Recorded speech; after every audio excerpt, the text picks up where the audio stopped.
அன்பு நண்பர்களே, விழித்தெழி எழுந்திரு யூடியூப் சேனல் சார்பாக வணக்கங்களை தெரிவித்துக் கொள்கிறேன். பன்னாட்டு மருந்து நிறுவனங்கள் கோலோச்சி கொண்டிருந்த மருந்து துறையில் 1980களில் ஒரு இளைஞன் நுழைந்தான்.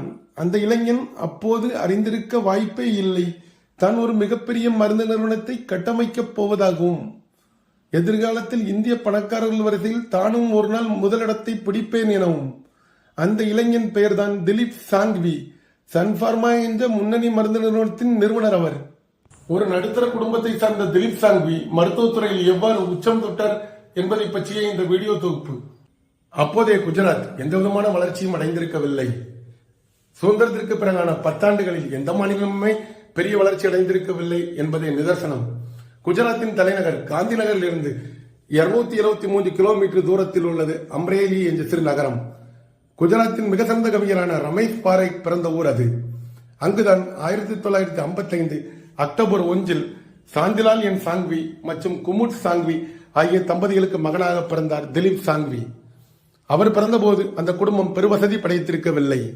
அவருடைய தந்தை சாந்திலால் என் சாங்வி ஜெனரிக் எனப்படும் பொது மருந்துகளை மொத்த விற்பனை கல்கத்தாவில் செய்து வந்ததால் அவரது குடும்பம் சிறிது காலத்திலேயே கல்கத்தாவிற்கு குடியேறியது.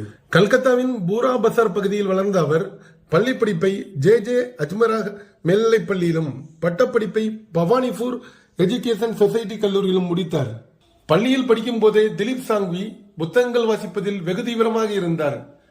நகைச்சுவை புத்தகங்கள் மற்றும் அறிவியல் நூல்கள் மற்றும் தன்னம்பிக்கை நூல்களை தீவிரமாக வாசித்தார்.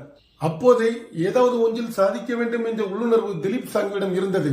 ஆனால் எதில் சாதிக்க வேண்டும் என்ற எந்த விதமான திட்டமும் இல்லை. கல்லூரியில் படித்துக் கொண்டிருக்கும் போதே அவருடைய தந்தையின் தொழிலுக்கு உதவ ஆரம்பித்தார். தந்தையிடமிருந்து உழைப்பையும் அவர் சார்ந்திருக்கிற மருந்து தொழிலின் அத்தனை சூட்சமங்களையும் படித்தார். படித்துக் கொண்டிருந்த போதே அவருடைய சிந்தனை தொழில் சார்ந்துதான் இருந்தது. விடுமுறை நாட்களில் இவருடன் படித்த மாணவர்கள் எல்லாம் பொழுதை போக்கிக் கொண்டிருக்க இவர் தந்தையுடைய தொழிலுக்காக நாலாபுரமும் அலைந்தார். அவருடைய அந்த தொழிலின் ரகசியங்களும் சூட்சமங்களும் கணக்கு வழக்குகளும் அப்போதுதான் அவருக்கு ஓஞ்சாய் புரிய ஆரம்பித்தன. கல்லூரி படிப்பை முடித்தவுடன் சொந்த தொழில் தொடங்க முடிவு செய்தார். போதுமான பொருளாதார வசதி இல்லை. இருந்தாலும் அவர் தந்தையிடமிருந்த கச்ச தொழில் அனுபவத்தின் மேல் ஆழ்ந்த நம்பிக்கை கொண்டிருந்தார். தன்னுடைய தந்தை இந்த தொழிலை பண்ணுகிற விதம், தான் அவர் மூலமாக கற்றுக்கொண்ட அனுபவம் மற்றும் இந்த துறையின் மேல் எதிர்கால கணிப்பு ஆகியவை போதுமானது என்று நினைத்தார்.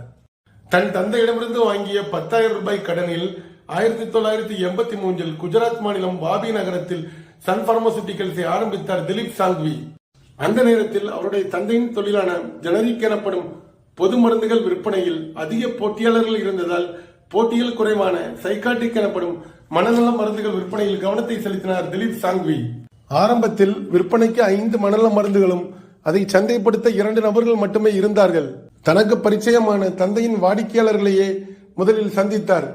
அவருடைய உழைப்பின் காரணமாகவும் 5 மனநல மருந்துகளின் சந்தைப்படுத்துதலில் போட்டி குறைவு காரணமாகவும் நிறுவனம் அதிவேகமாக வளர ஆரம்பித்தது.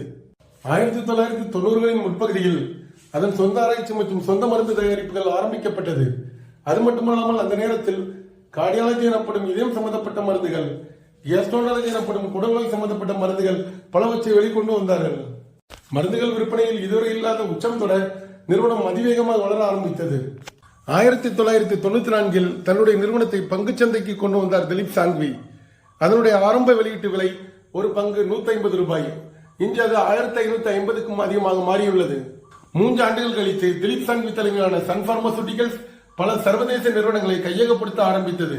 1997 மிகவும் நஷ்டத்தில் இயங்கிக் கொண்டிருந்த அமெரிக்க நிறுவனமான காரகோ பார்மசூட்டிகல்ஸை வாங்கி வெகு விரைவிலேயே அது லாபகரமான நிறுவனமாக மாற்றினார் திலீப் சாங்வி. 2007 மிகவும் நஷ்டத்தில் இயங்கிக் கொண்டிருந்த இஸ்ரேலிய நிறுவனமான டாரோ பார்மாவை சன் பார்மசூட்டிகல்ஸ் வாங்கியது. வெகு விரைவிலேயே அதை மிகவும் லாபகரமான நிறுவனமாக மாற்றினார் திலீப் சாங்வி. இதே போன்று நஷ்டத்தில் இயங்கிக் கொண்டிருந்த பல நிறுவனங்களை அவர் விலைக்கு வாங்கி லாபகரமாக மாற்றினார்.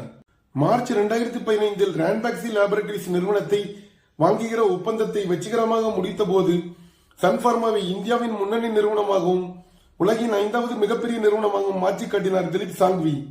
வெறும் 10,000 முதலீட்டில் ஆரம்பிக்கப்பட்ட நிறுவனம் 33 வருடங்களில் உலகின் மிகப்பெரிய நிறுவனமாக மாற்றி காட்டியது திலீப் சாங்வி என்ற மனிதனின் இடைவிடாத உழைப்பும் சிந்தனைகளுமே ஆகும். மார்ச் 2015 ஒரு நாள் சொத்து மதிப்பில் முகேஷ் அம்பானியை முறியடித்து இந்தியாவின் முதல் பணக்காரராக மாறினார் திலீப் சாங்வி. தற்போது $23.9 பில்லியன் சொத்து மதிப்புடன் இந்திய பணக்காரர்கள் வரிசையில் 5ஆம் இடத்தில் உள்ளார். சன் பார்மசூட்டிகல்ஸ் நிறுவனம் இன்றும் நம்பர் 1 நிறுவனமாக இந்தியாவில் திகழ்ந்து வருகிறது. நண்பர்களே, எந்த விதமான பொருளாதார பின்புலமும் இல்லாமல் மருத்துவத்துறையில் உச்சம் தொட்ட திலீப் சாங்கியின் கதை உங்களுக்கு பிடித்திருந்தால் உங்கள் நண்பர்களிடமும் பகிர்ந்து கொள்ளுங்கள். நன்றி. நான் உங்கள் ராஜு KS.